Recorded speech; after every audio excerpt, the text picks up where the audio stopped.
People, listen, I want to welcome you to another episode of Church Systems Live. Come on, y'all know how we do it. If you are here, you are joining me live. I want you to jump in the chat, jump in the comments. Let me know that you're here. Let me know who you are. Tell me your name. Tell me the name of your church. Tell me the city you are in, because we're getting ready to drop some fire on you tonight. Tonight, you're going to walk away understanding why guests don't come back and having a plan to make sure that they do. All right. So if you've got a team, I want you to go ahead, take this link, share it with your team. I want you to go ahead, let me know who you are. If you have any questions, as always, you can drop those in the chat. But we are about to get ready to dive in, because tonight, man, I got some heat for you. Man, can I just say that what you all have been sharing has been so encouraging. So many of you have been coming back talking about how amazing this has been. I have met at least 5 to 10 pastors. I've had strategy sessions over the past week or so who have said, man, listen, that flows training, the training on flows and the training on how to do this and how to do that, all of that stuff was monumental and helpful for us. And I'm excited about that. I'm excited to dive into the next phase. So tonight we are going to be talking about why guests stop coming back.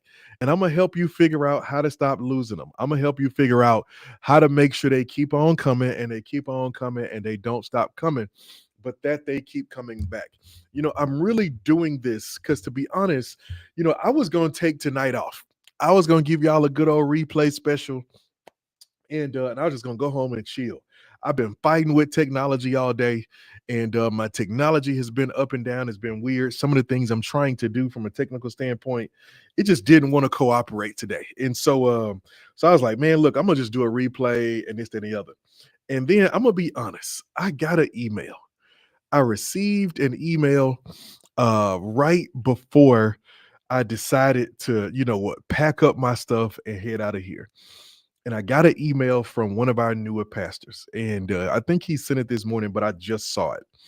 And in this email, this pastor was just sharing just about how much of a um what we're doing has already made.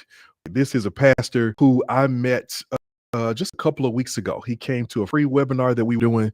After joining that free webinar, he came into our program strategy session. For all the pastors who come into our program, we open up with a strategy session where we say, hey, look, let's plan the next 30 days. Here are, just tell me about where you are, what God is doing.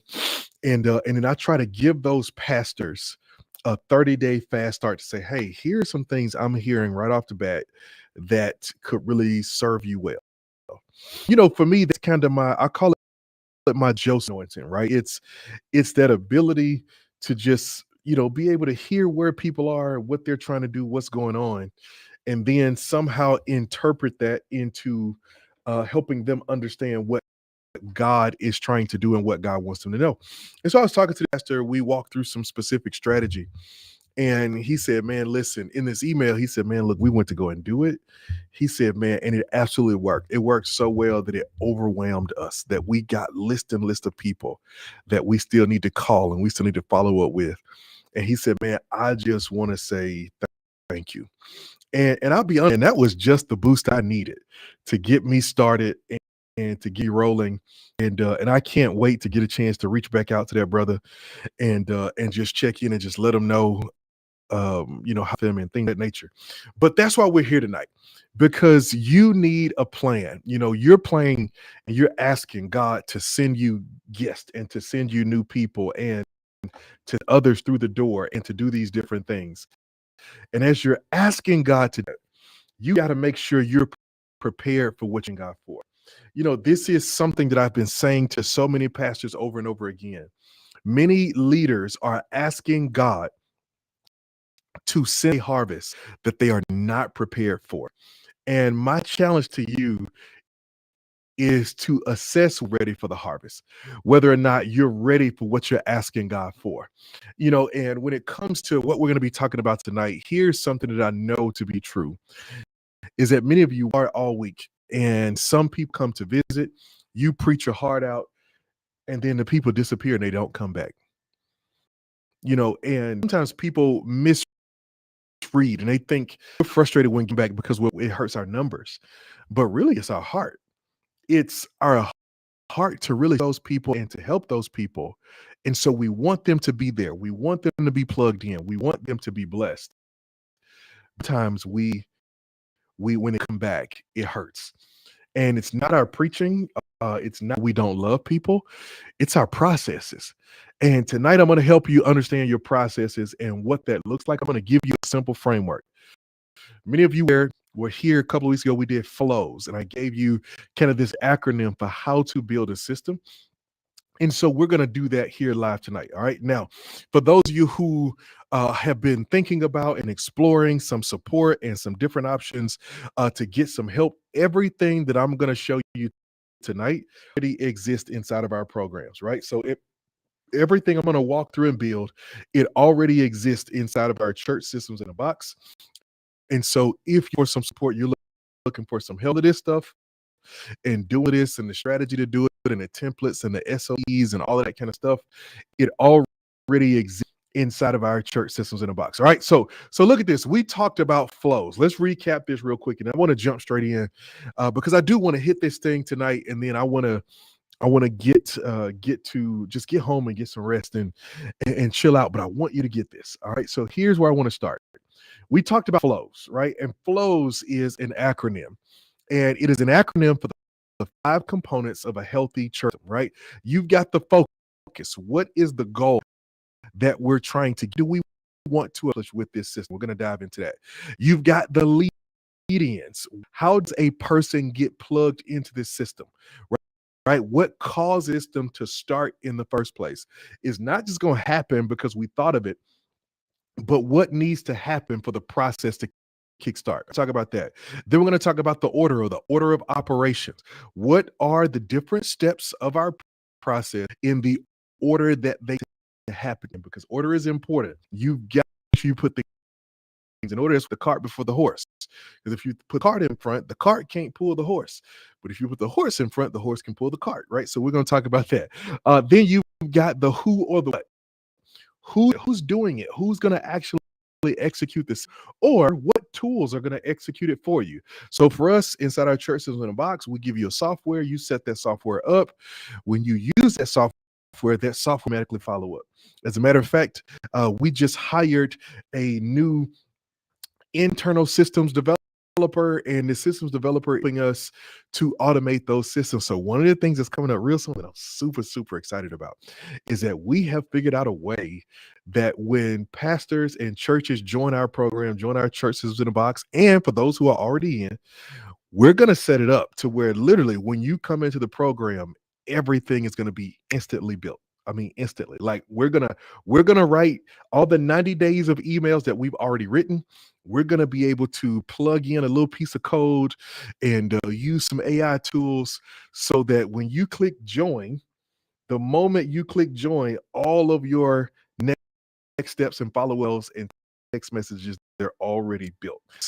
So excited about that, and I'm looking forward to it because I know you're gonna love it. All right, but that's gonna be a part of the W, the who and the what, and then the S is for the score. How do we know it's working?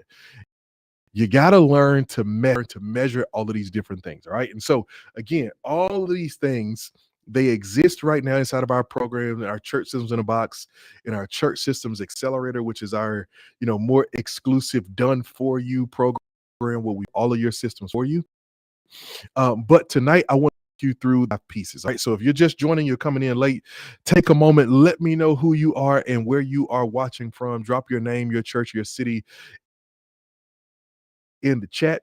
And I'm about to dive into this. Go to the board and we're going to talk about these flows. Right. So let's start with the F. Let's start with we're going to build your guest follow-up system. All right. Let me give this real quick. I was speaking with one of our pastors today and he was like, man, I think, we've tried things. We've worked with ad companies who ran some ads for us, and we spent a lot of money on ads, and we spent hundreds and hundreds and hundreds of dollars on this and that and the other, and people would not stick. And I said, all right, let's talk through your process.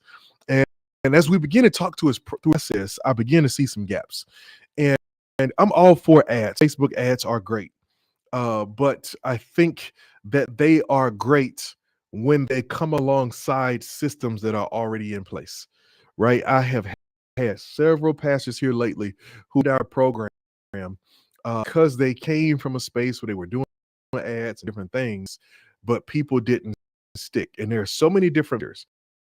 But one of the factors, you got to have your systems in place, right? You would not go fishing without a net. You would not go fishing without a rod and a reel, without bait. You would not go fishing without something to catch fish with. And your systems are your nets. Even if you go out in the middle of the water and thousands of fish are swimming around you, the chances of you catching one with your hand are slim to none. And when it happens, you celebrate like, oh, snap, look what I did, because you know it's a miracle. The same thing happens church. If you don't have systems when you catch people, man, it's a miracle. But when you put systems in place, it becomes predictable and it becomes something that you can do over and over again. All right. So let's get into this. All right. So we're going to start. Where's my marker? All right. We're going to start with the F, all right? And I'm going to try to make sure y'all can see. I know I got my microphone right here in the way a little bit, but I want to make sure y'all can hear and see me well, all right?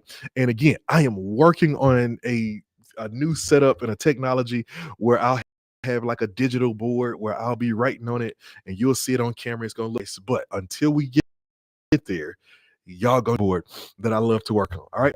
So here's the first thing you want to do. All right. You want to have a focus. All right. Focus.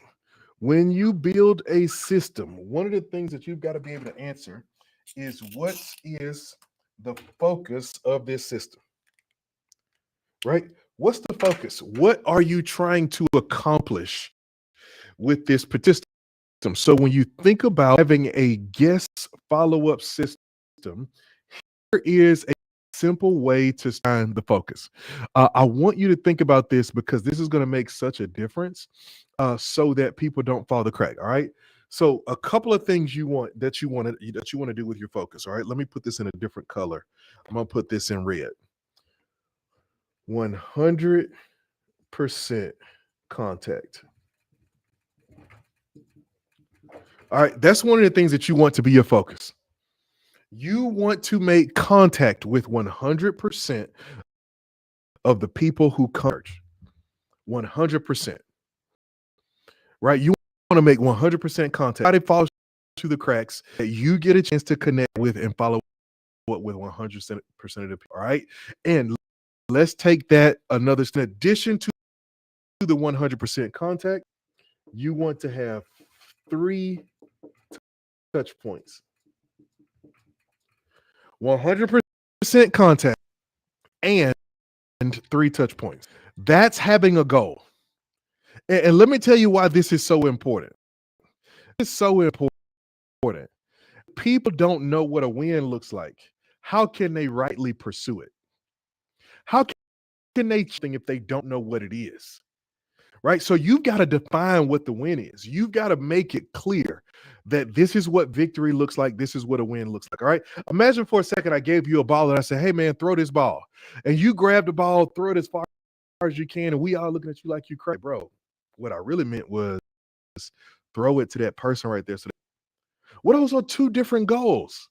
And if you don't explain what the goal, you don't tell me what sport we're playing, how to win and be successful.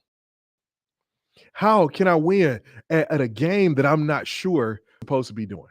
And so what you want to do is you want to clearly define the win for your guest follow-up system is that you want to follow up 100% of people and you want to touch them 3 times.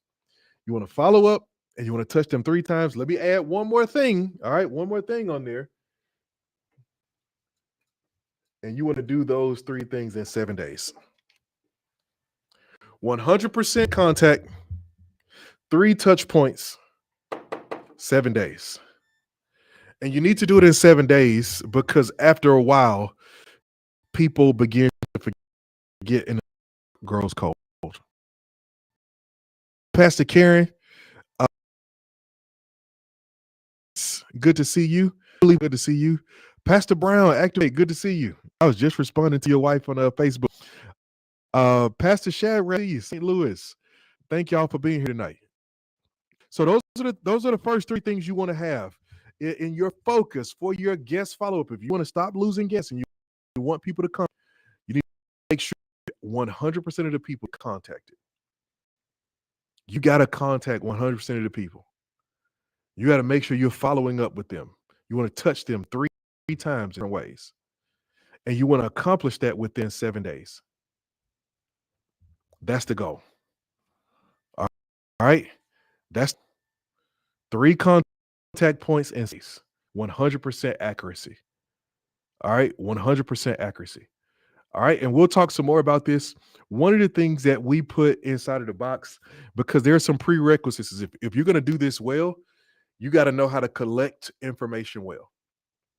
You got to know the 3 to 5 opportunities that you have in a Sunday service to collect people's information. And you got to collect it and you got to get it, right? You got to know which information to collect. And once you collect that info, then you can start the process of moving this thing down the road. All right. So you got to know what the touch points are. All right. Inside the box, what we do is that we give our pastors scripts for phone calls, pre-built and pre-written emails, scripts for text messages, all those kind of things, right? But those are your touch points, your 3 touch points for the first phase. All right. If y'all with me write the word focus in the chat. Put focus in the chat.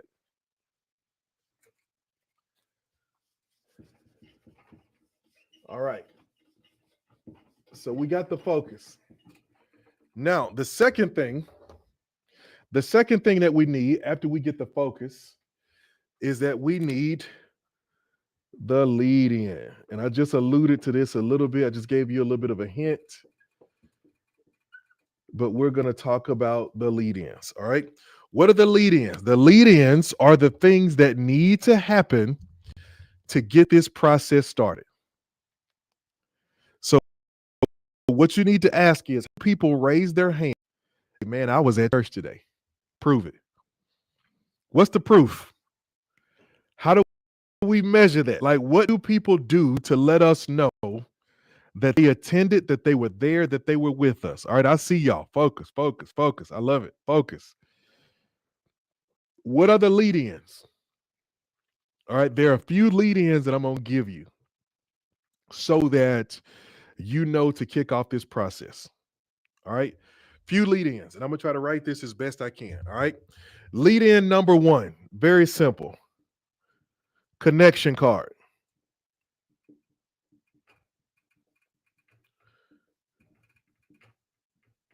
All right. You need to have a simple connection card that people fill out. And you do it that they fill it out. And I know some of you are about to say, well, people don't fill the card out. Man, we give it to them and they put in some of it. You need to incentivize them to actually complete the card.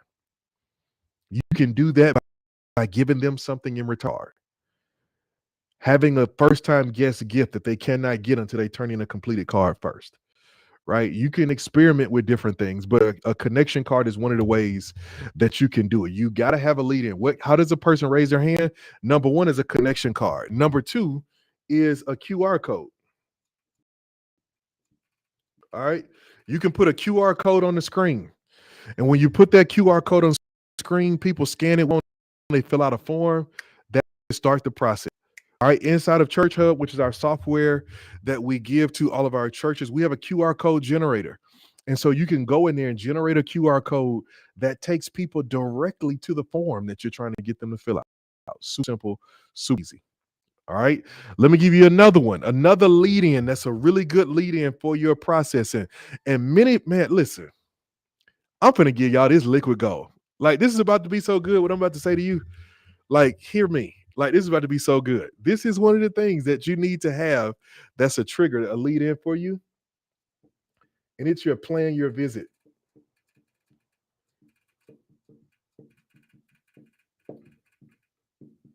The plan your visit form.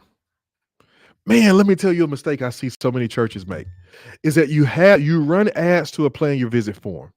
You have people to plan their visits. You have them to say, I'm coming and I'm going to be at the church. But you don't have a strong enough follow-up process to, number 1, make sure they actually show up, but you wait until they do show up to start the process. And one of the hacks that you could take that would absolutely change the game is that when they fill out that form, Trigger your follow-up right there, even though they have not come to church yet. Trigger your whole process. It's a game changer. It is an absolute game changer because now you start building connection and relationship with people before they get there. Before they get there. And so you need to use your plan your visit form as a trigger or a lead in to start your process so that people can go ahead and plug in and start becoming a part of your church. Come on, man. Like, this is so good. Man, listen, let me address this real quick because some of y'all been saying this to me. Y'all be like, bro, you give away so much. Like, man, how do you just give away everything for free? And I'm like, no, I don't. First of all, I got a lot more. I got a whole lot more. Okay. Ask anybody in our program. Okay. Content and training is never going to be an issue. Like, we got that part squared away. But here's what I believe, and this is my heart. The best way to prove to you that I can help you is to actually help you. And over these last couple of weeks and months, so many of the leaders who have come into our programs have come from moments like this, free webinars, conferences I've taught at, all these kinds of things where I gave away value and said, hey, look, here's how I can help you, or here's some help. And then people come back saying, man, you know what? Can you help me some? I mean, that's the Jesus way. You know I grew up singing a song, oh, how I love Jesus. Why do I love him? Because he first loved me. Right? Well, I take that same principle. I want to first serve you, not ask you to do something for me. Right. And so, yes, I'm going to give it away. And I'm just saying that because I hear that question. I hear that so much. People are like, man, you just give it away. I could just take your YouTube. Okay, cool. Look, if you can take what I give away for free and go build and do what God's called you to do, by all means, go do it. God is going to send to us the people that he wants us to help. And guess what? We going to help them. All right. So you got to get there. All right. So you're playing your visit. Here's a fourth thing. I'm gonna give you another one. That's another sneaky lead in is your kids check in. Now I just messed some of y'all up because y'all don't do kids check in. Look, I just messed some of y'all up because y'all don't do kids check in. But guess what? If you was checking in them kids, if a family comes, they might not fill out your QR code. They might not fill out your connection card. But if they got to check them kids in order to drop them off, guess what? They got to give you their name, their email, and their phone numbers so that you can start your process after that. Come on, man. I'm just saying, y'all. I'm just saying, y'all. Come on, we working now. We doing some work now. Listen, you got to make sure you collect that information. Your trigger is you've got to have a space and a place to gather information from people who come in and plug into what you're building. You got to collect that information. All right. So here's where does your information go? Your information go? Like where does it go? Are those cards, desks, and nobody is touching with them? Are all of those forms from all these people who visited, are they sitting somewhere on somebody's phone not being touched? Or are they just literally nowhere and nobody knows where they are? Or they don't exist because nobody collected them? Which is true? Which one of those is true for you? You've got to make sure that you're being a good steward of the people that God is sending you. All right, now y'all stay with me now because at the end of this, I'm going to ask you 5 questions, and you're going to feel attacked when I ask those 5 questions. But I'm asking them to help you and to be a blessing to you. But let's keep going. All right. So first we got the focus, then we got the lead in. All right. Where you can now collect the information. All right. One of the things that we do inside of our program, inside of Church Hub, inside of the Orange Box, we set it up to where you can have a digital connect card that's already built in. And so once people fill out that connect card or once somebody inputs that connect card, all of these automations just automatically kick off and they automatically go and start and they just run like clockwork. And it's a beautiful thing to see because once they're set up well, once they're up and they're running and good to go, now they can just go from stage to stage to stage, from step to step. People can be receiving follow up for 90 days and you've not lifted a finger because we've set up the system to just keep on doing it, right? We got the trigger, all right? So we set that up for you and we give you a connect card that you can print out, that you can design, send to your local print shop and have as an in-person connect card in case you don't know what to do. And, you know, how do you use it, all that kind of stuff. We walk you through. That's how you want to do that. All right. So if y'all are with me, I want you to drop the word lead into the chat. Drop the word lead into the chat. So that's the F, that's the L. So we got focus, we got lead ins.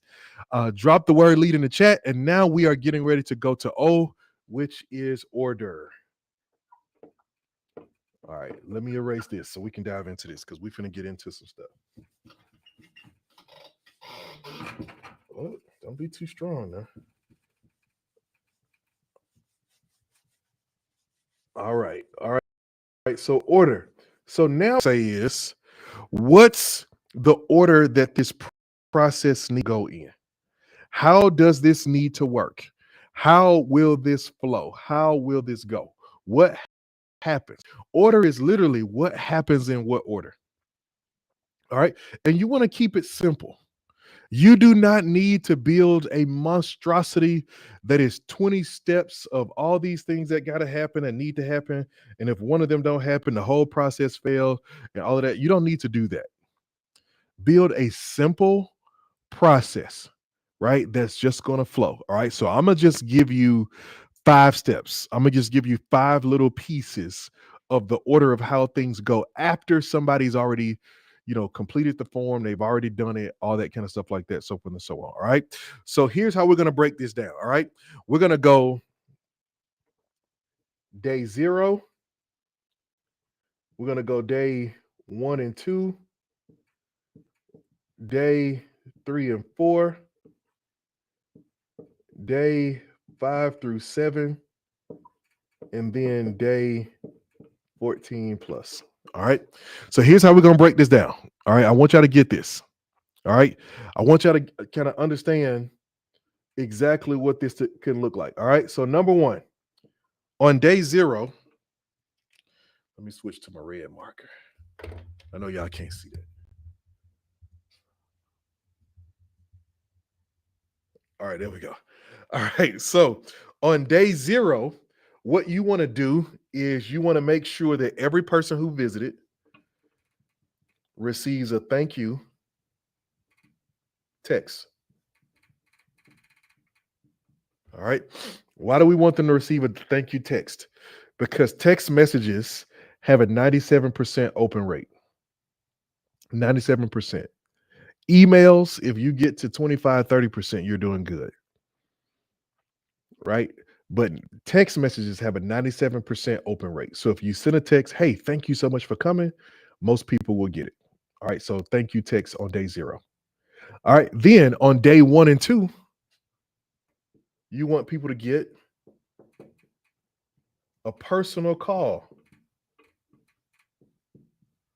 / text. All right, let me explain. That call is somebody, a real live person, calling them and saying, hey, thank you so much for joining us yesterday, man. We so appreciated having you. Man, we want to let you know about blah, blah, blah, blah, blah. Right. You're going to pick up the phone and call them. The text is for when they don't answer.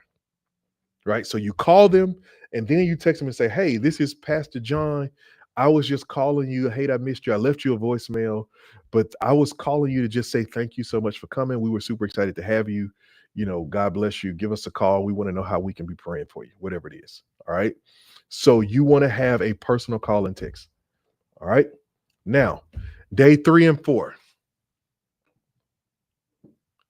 is you want to give what I like to call a value email. A value email. What is a value email?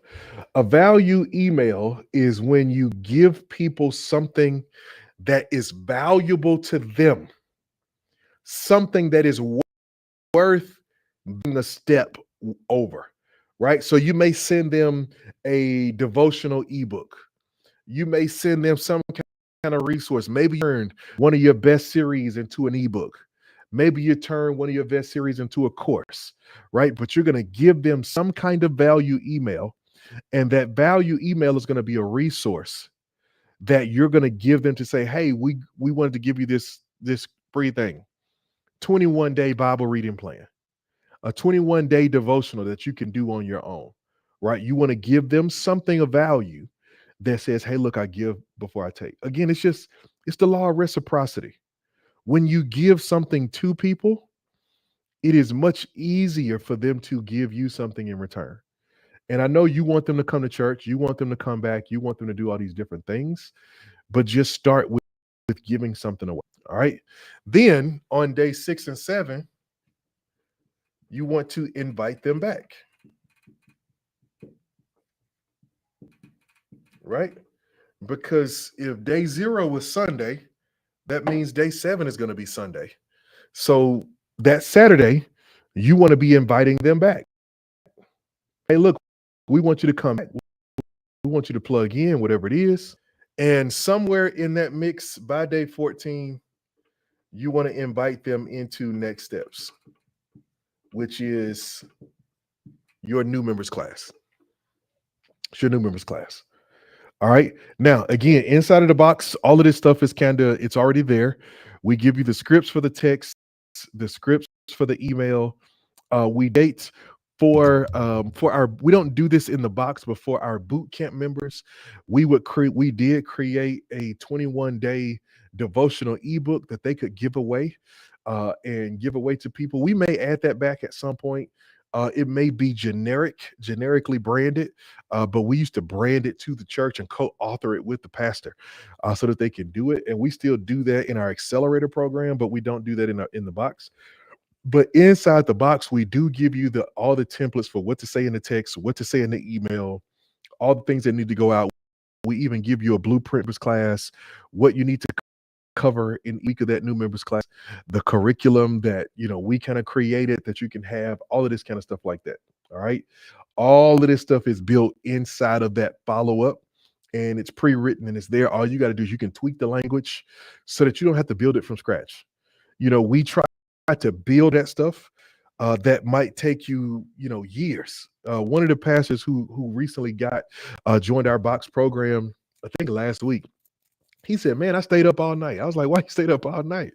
He said, the stuff that I've been wrestling with trying to build on my own 5 years, you had already created it.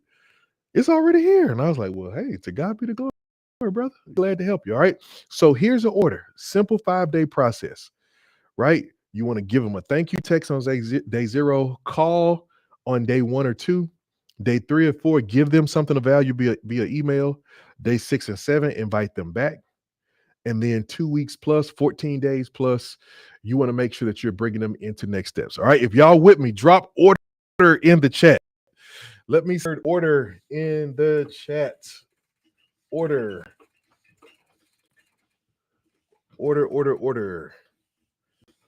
All right. We almost home. All right. So we got the focus. We got the lead-ins. The order. And now we're going to go on the who/what.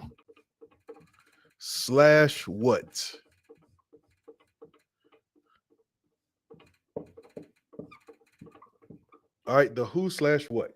And now with the who/what, one of the things that we're diving into is that if you don't set an owner for this, then nobody. If you don't give it to somebody, then nobody's responsible for it. And guess what? It ain't going to go. It's not going to work. It's going to be stuck. It's going to be stale. It's going to be stagnant. Somebody has to be responsible for it. If you think everybody's responsible for it, nobody's responsible for it. Nobody is responsible for it. And if nobody's responsible for it, it is not going to get done.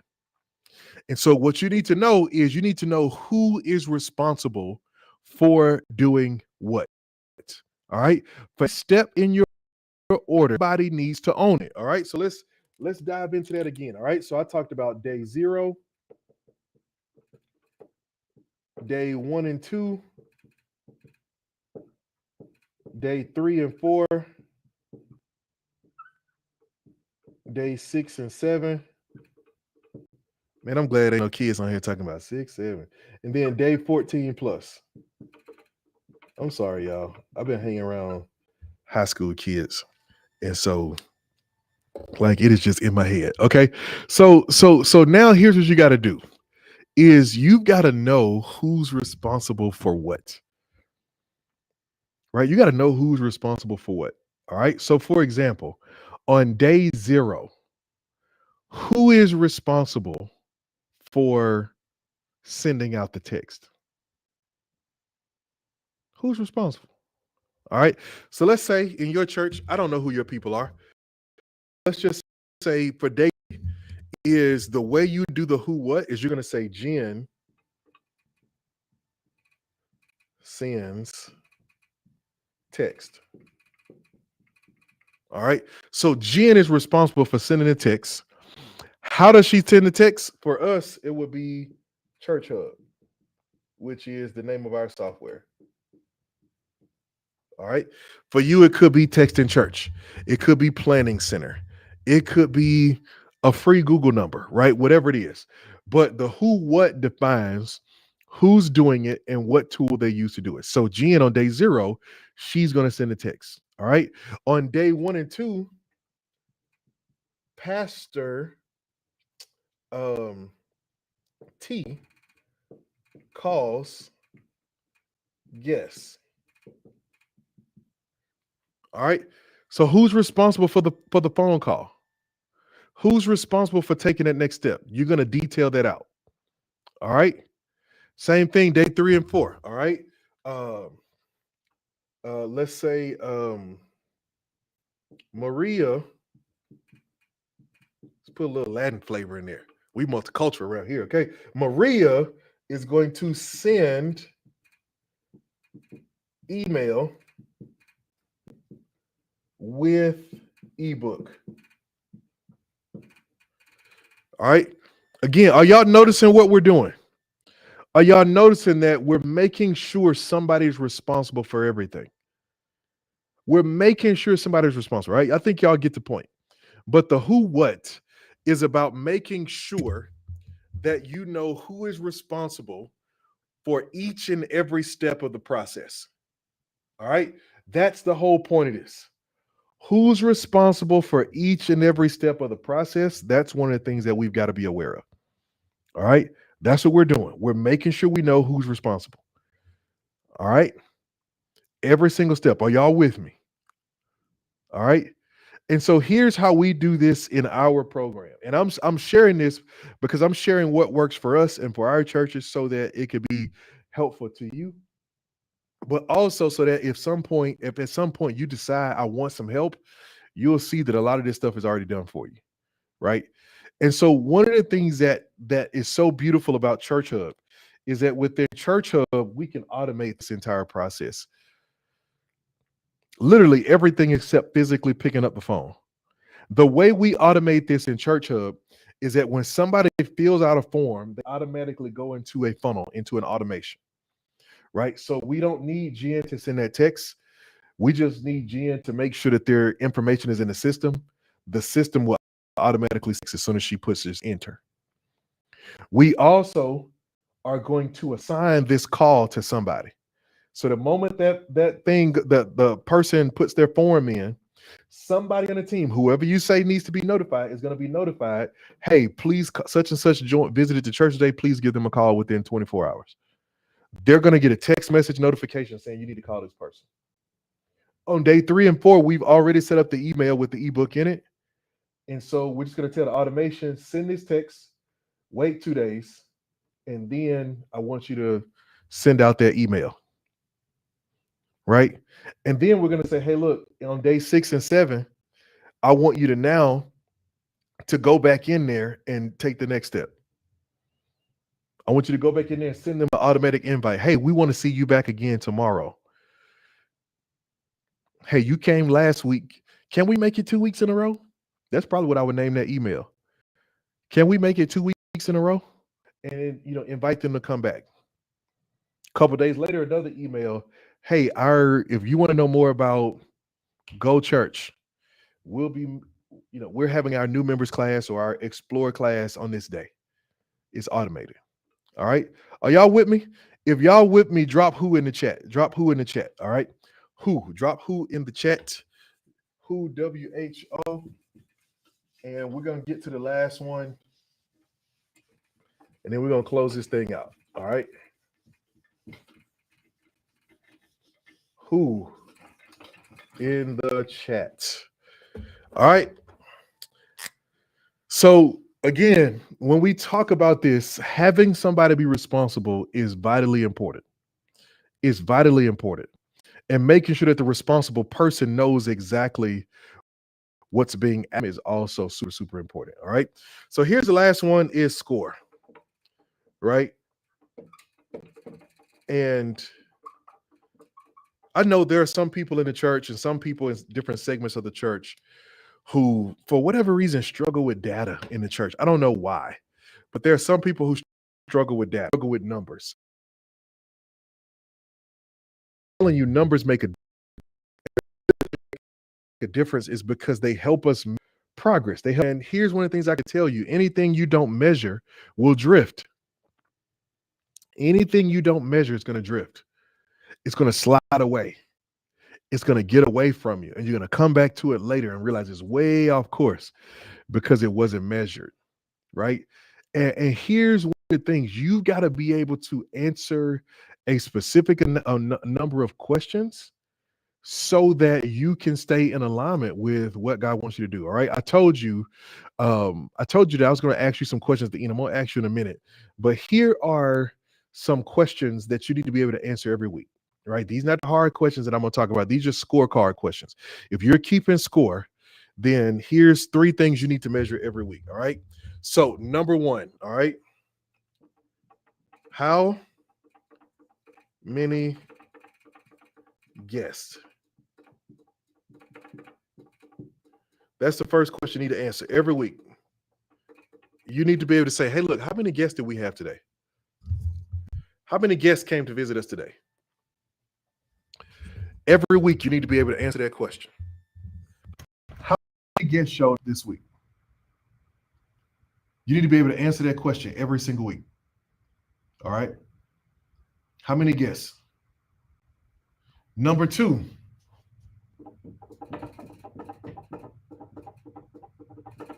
how many did we contact in 7 days? Did we do what the SOP said? Did we do what the plan said? How many of the people who came to visit, how many of them did we actually follow up with within the 7-day period? How many did we follow up with? How many did we go after? All right. And then here's the last one, last but not least. How many came back?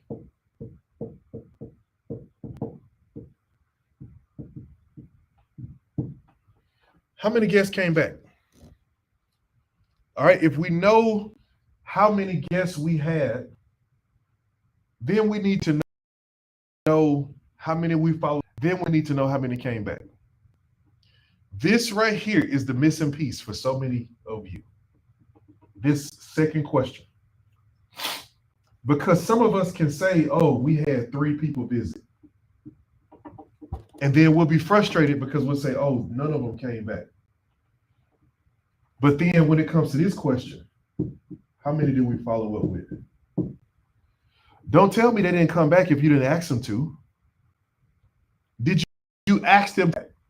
Did you invite them back again? That's what follow-up does. You got to invite people to come back. All right? You got to invite people to come back. So let me go back. I want to ask you these hard questions. And I want y'all to get these, right? I'm not going to put them on screen, but I'm just gonna run them off to you. And I want you to get this because I was wrestling with this earlier. And when I was wrestling with it, it blessed me. And I was like, man, that's a little tough. It's in your face, but you know, it's coming from a place of love. So let's go ahead and do it. All right. But here's some questions I want to ask you. And I want you to wrestle with this for a minute. 5 questions I want to ask you. Number 1, do you know by name every guest who visited your church in the last 30 days? Do you know by name every guest? Listen, if you got less than 50 people in your church and you are not paying deep attention two, every guest that God sends you, like, what are you doing? What are you doing? Like, what else could be more important than guests? It's like having a business who's not focused on customers, right? You can't have a successful business. All you want to do is sit in a room by yourself and create stuff. At some point, somebody got to buy it. And if somebody don't buy it, you miss it. So you got to learn how to get customers. And I'm not saying that people in your church are customers. I'm just using it as an analogy, because really what they are is souls. And if we want to talk about how Jesus would do it, Jesus said, man, look, I care about the one so much, I'll lead the 99. And so what I'm asking you, do you even know the one's name? Do you know? If you don't know who came, there's no way you can shepherd them well. No way. Can I tell y'all one of the secret things I do that I think provides so much value for pastors, and why so many pastors have chosen to trust us to walk with them in the journey? Is if they have done what we've asked, right? So if a pastor schedules a meeting with us and we send them a list of questions, that they answer those questions. What's the name of your church? Where are you located? What's your website? What's your Facebook page? Whatever it is. If they give us that information before I meet with them, then by the time we get on that call, I know their church. I have stalked them on social media. I've even watched one, maybe two sermons from the pastor, so I knows how he preaches. I can tell the bend of his church, all of those different things. I know his name. I said, well, tell me what this person does, because I've been on his website. I'm looking at the staff page on the website. I know who they are. And the reason I know who they are is because I don't want them to be some random people who I just encounter once. I want them to be people who eventually become a part of our lives. And one of the ways that I prove that I want them to be a part of our life is by treating them like they are. Do you know the name of the people who visited in the last 30 days? And if somebody would help me drop these questions in the chat, I would appreciate it. Do you know the name of every guest who visited in the last 30 days? Number two, is there a plan for what happens in the first 7 days after somebody visits? Do you have a plan for what happens in the first 7 days of a person's visit? And what you cannot tell me is your plan is, oh, we try to reach out. It's not good enough. That is not good enough. I need the exact steps, step by step. Because if your plan is we try to reach out, that is going to explain why it's not going to work and why people can't come and help you. That is going to explain why your process is stuck. We try to reach out to people is not good enough. It's got to be more than that. You need a plan. I just gave you a whole step-by-step plan. So if you ain't got a plan right now, that's on you. But step by step, how do you do it? How do you follow up with people? All right, somebody put that question in the chat as well. Is there a clear plan for what happens in the first 7 days after someone visits? Thank you, Pastor Karen. Is there a plan for what happens in the first 7 days? All right, number three, let me ask you another question. Who owns guest follow-up? Who is the person on your team who owns guest follow-up? Who are they? Tell me their name. Now, I'm not saying literally tell me their name, but you need to know their name. Who is the person? Don't tell me, oh, we just kind of do it. No, who is the person who's responsible for this? This area is too vitally important to not have it manned by somebody who is focused on it. And it should not be somebody who's doing this as a side gig to the other stuff they got going on. Like, this should be a primary thing. I told you last week, if I had to have 5 team members, discipleship and new members would be one of those people, because they would be vitally important. So who owns the guest follow-up process in your church? If you tell me everybody, what you're really telling me is nobody. So who owns it? Number four, I'm sorry, I can't count. 1, 2, 3, 4. Number 4, can you pull a simple report that tells me how many guests you had and how many came back? Is that somewhere in a system? Is it somewhere on paper? Is it somewhere where you can access and go back and look at your history? One of the things our pastor does almost every Sunday is he stands up and he says, hey, since Easter 2026, 837 people have said yes to Jesus through the Star Church. He stands up and he calls that number out every single Sunday. But do you know why he can do that? Because we built the systems that can track it. So can you pull a simple report that tells you, even if it's not a technology, do you have a spreadsheet? Do you have an iNote? Do you have something in your notes app on your phone? Do you have something where you can say, okay, here are the guests who are coming? Because here's a reality. If you can give me the data on how many guests visit your church, I can literally tell you the pace at which it's possible for you to grow. Like, I promise you, it ain't even that complicated. Some of it is just math. Some of it is just math. You get a certain level of growth if you get 10% of the people to come back. You get another level of growth if you get 25 to 30% of the people to come back. You get another level of growth if you can get 30+% of the people to come back. It's simple. But if you don't know who those people are and how many guests you're getting, then you don't know what's possible. Here's another thing I'm going to ask you. Number 5. If you stopped all of your follow-up for the next 30 days, would anybody notice it? Would anybody notice it? Here's the reality. I know right now we can't stop our follow-up processes because we would feel it. And I mean, it's from a church perspective. Our church, our follow-up processes work well. Every month, we have at least 20 people who come through our new members class. But it's not because those people joined Sunday and then came Saturday.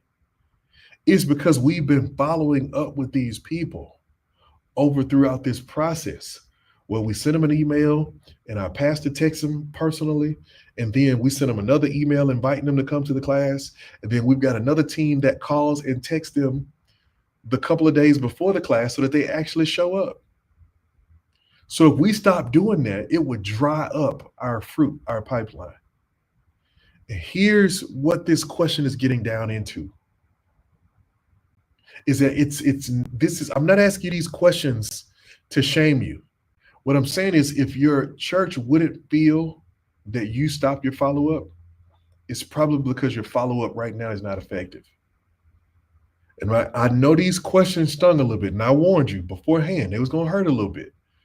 But it's because I'm trying to get into your mind, into your heart, even into your spirit, the urgency of the matter at hand as it relates to how we follow up with people and how we make sure we keep things coming forward.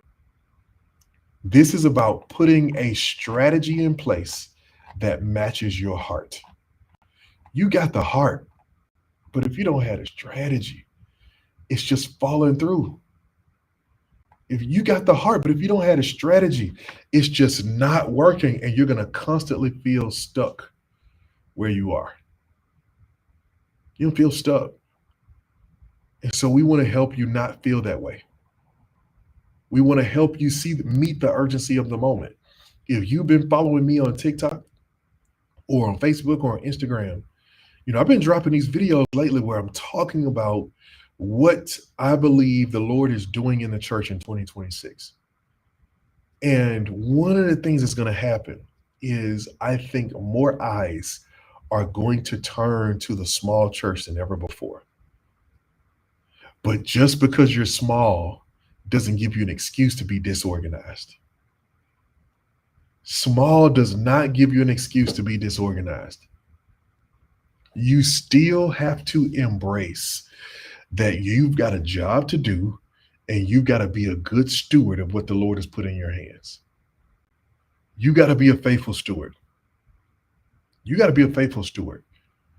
All right. And so you've got to take those next steps to make sure that you're ready for where God's trying to take you. All right. Now, here's a reality. I want to get ready to close out, but here's the reality. And if you have any questions, go ahead and drop those questions in the chat right now, because if there's something I can help you build and I can help you think through, I'll do it with the last segment of tonight. All right. So if you got a question, go ahead and drop it in. but you got to get it in before I finish sharing what I'm sharing, so I know that you're ready to go. All right. So here's what you got to do to put all of this stuff together. You've got to decide. Hey, look, we're gonna contact 100% of these guests. Hey, we're gonna make sure everybody we can get them to fill out a connect card, a QR code, or something. We're gonna know what order we're doing this in. We got to make sure we reach out to people on day 0. We got to call them on day 1 or 2. We're gonna send them something on day 3 or 4. We got to make sure we put all that together. You got to make sure somebody is responsible and that you hold them accountable for being responsible, right? If they're supposed to be doing something, don't just do it, Pastor. Call them and make sure they did it. And if they didn't do it, say, hey, look, can you go ahead and do it now? Right? Go ahead and do it. Stress to them the importance of this, right? And make sure every week you're sitting there, you're looking at the data. That's one thing our church staff does. Every week we get together. We look at the data. We sit there and we look at it and we talk about it. Why is there a gap here? Why did this not go well? What's going on? Like, we put it together every single time. All right. So look, let me say this. If you're sitting here tonight and you're like, man, this makes so much sense. If you're watching this and you say, Henry, this makes so much sense to me, but I don't have the hours every week to put this in, so I got to build it so I can build it from 0. All right. I don't have the hours to build this from 0 because I know it may take me months, weeks, years. Like, I could go on a retreat for 2 weeks and still not come back with all this stuff. If you like, man, this makes sense, but I don't have the time for it, then I want to tell you that's why we created Church Systems in a Box. Church Systems in a Box literally exists so that you don't have to build everything from scratch. It exists so that you don't have to start from 0. It exists so that you can get a head start and that you can start actually implementing some of these things, putting some of these things in place, and you don't have to try and figure out how to build it from scratch and start from 0. All right. So if you want to plug into that, look, I just put it on screen, but I'll put it in the chat. Our Church Systems in a Box. Many of you know this, and I haven't really talked about this because I was like, well, you know what? I don't want to feel like, I don't know. I get weird sometimes when it comes to sharing successes and sharing some of the things that are great.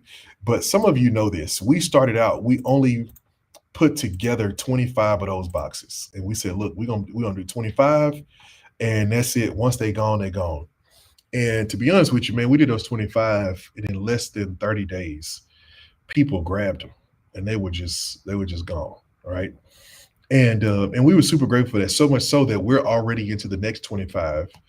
And I should have taken a video of it, but it's weird, man. Y'all, church people be weird sometimes when it comes to like celebration. And so I was just like, I don't know. But literally, I had 7 boxes in my truck yesterday, sending them out to pastors so that they can get to different places across the country, so that these leaders can take these next steps and do what they're getting ready to do and all that kind of stuff like that, man. And so it was an absolutely beautiful thing. But man, pastors are really grabbing these tools and they're grabbing these resources and they're grabbing them so that they can make a difference in their lives. And so if that's you, I just put the link in the chat, click that link. You can go and grab our Church Systems in a Box, and we can help you take the next step. We can help you begin to build what you are called to build. And what I love is that our community is really, really growing and thriving. And it's becoming so much of what I envisioned for so long. This past Thursday, one of our pastors shared their churches, this pastor's written over $1 million in grants. And he shared with all of our pastors, hey, look, here's how you can get grants, and here's how you can fund the work of ministry grant, and here's how to do it. And we're putting together a program to help build it out and all of those kind of things like that. And so it's a beautiful thing. Pastor Karen, who's on here, came and shared how their church was able, 30 people was able to purchase a building and renovate their portables and purchase 2 acres of land and still have a bunch of money in the bank, and just the things they did in order to do it well. and just seeing how our community is thriving and how pastors are helping each other and they're getting together. Pastors telling me, yeah, we meeting up, next week. We here in the same city and they're doing this. And it's just been so awesome. So much so to where I'm already planning pop-ups. And so we're getting ready to start putting my calendar together for 2026, where we're going to start going to these areas where we've got multiple churches, and we're going to go in on a Saturday and just train their teams for them and just do it just because we want to, right? And so we're super excited at that. All right. And so listen, if you really want to do this, if you start now, if you get the box and you start working now, uh, the next 30 days before you go into 2026, you could have some things in place and ready to go. All right. So let me see. All right. I see a question. Pro Life TV or Pro Life TV, it says, can you repeat the last bit of advice quote you just stated? You're gonna have to be a little bit more specific. Which one are you talking about? Because I was talking for a minute and I don't remember which piece of advice I gave. Um, so yeah, if you could be a little bit more specific, give me a hint on what I said, and then I'll go back and say it again. Because I know I said a whole lot of stuff. All right, I said a whole lot of stuff. But listen, if you want to do this and you want to take the next step, click that link in the chat and you can do it. All right. So as we get to close out, while Pro Light TV is coming back with that question, I want everybody to do me a favor, drop a one-word prayer request in the chat. Drop a one-word prayer request in the chat. This is becoming one of my favorite things to do. So now when I do webinars and calls and live shows like this, I don't let you leave until I get a chance to pray for you. And I want to do that again tonight. I want to pray for you. So so drop it and let us know what you got. You know what? I would love to come to Cincinnati. I would love to come to Cincinnati. I absolutely would. I had fun memories in Cincinnati. When I was in college, one of my I think as a college football player, I had an opportunity to score a touchdown, I think in 4 or 5 NFL stadiums. And one of them was in Cincinnati Bengals Stadium in 2004. And then I also, oh, what's up, my brother? And then I also had a chance to I went to rookie minicamp with the Cincinnati Bengals several years ago, back in the Chad Okosinglada era. And so yeah, man, we love to come to Cincinnati for sure. All right. So drop your or your prayer requests into the chat. I want to pray for you as we get ready to close out and we get ready to go. I hope this was helpful to y'all, man. And I just want to say thank you to all of you, man. You all have been such an encouragement to me and us, and just encouraging us to see that that what we're doing is valuable in the kingdom, that it is working. Again, I got an email from a pastor today, I got an inbox from another pastor, I had comments from some other pastors who are in our programs, just sharing like, man, this has been so good and this has been such a blessing. Like, this is just like God is using it, and I'm excited. I am excited about it. I'm looking forward to what God's going to do. All right. So I see a couple of prayer requests. I'm going to go ahead and start praying. And if you don't get yours in before I finish, then to God be the glory. I'll pray a general prayer. All right. Father, thank you so much for all that you are doing in your church. Thank you for how you are working through your people, through those who have said yes to the call that you have placed on their lives. God, we recognize that leading is not easy. Leading in the church is not easy. Leading people is not easy. But I thank you, God, that you raised up leaders who are graced for it. You raised up leaders who are called to it. And because they have the grace for it, you have given them the space.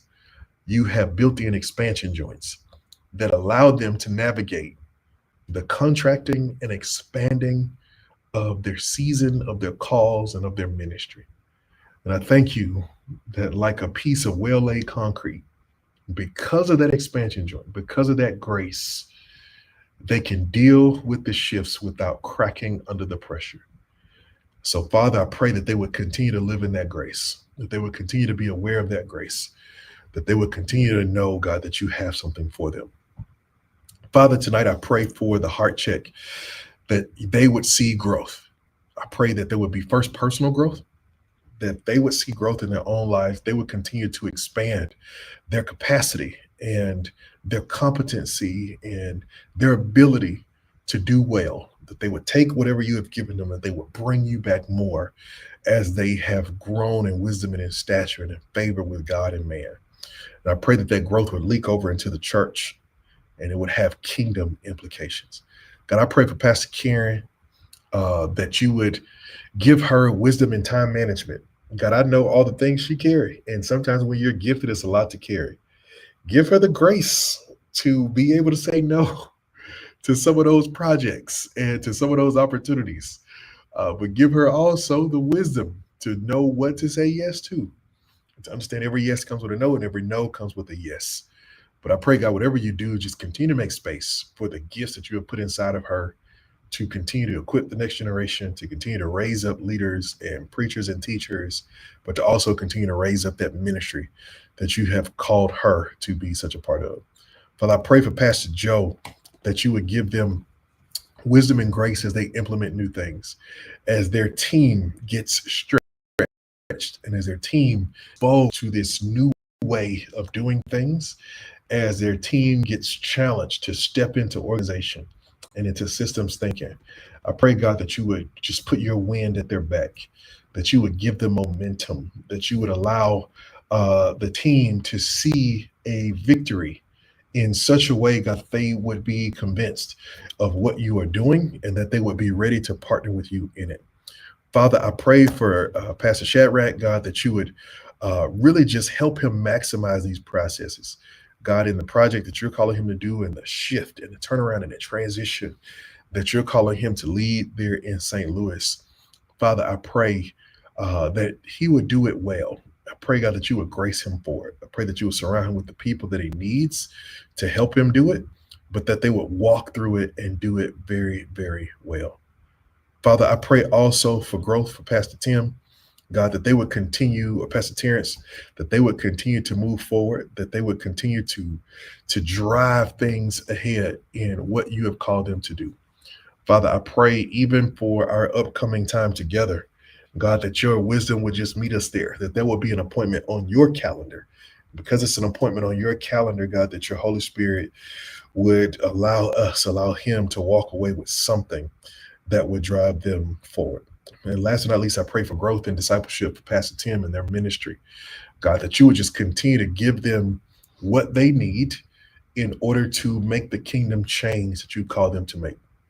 God, I thank you that the vision is for an appointed time. And though it tarry, that we must wait, that we must patiently continue to live out Galatians chapter 6, verse 9, knowing that if we keep on doing what is good, that we will reap a harvest if we do not faint. So, Father, I pray for all of these pastors and leaders who are represented here tonight. Meet them where they are, but take them to where you've called them to be. In Jesus' name we pray. Amen. Listen, I hope that was really, really helpful. Yes, small does not give you an excuse to be disorganized. Absolutely. Small does not give you an excuse to be disorganized.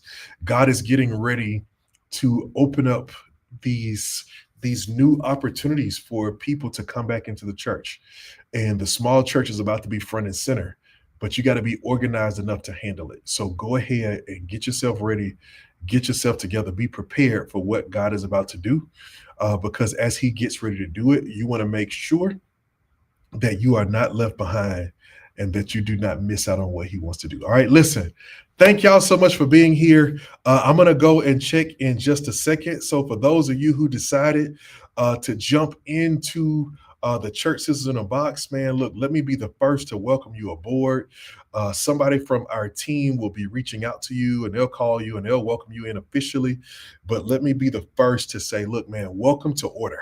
Welcome out of the chaos. Welcome into a time and a space and a season where you can begin to see fruit in your ministry like never before. All right.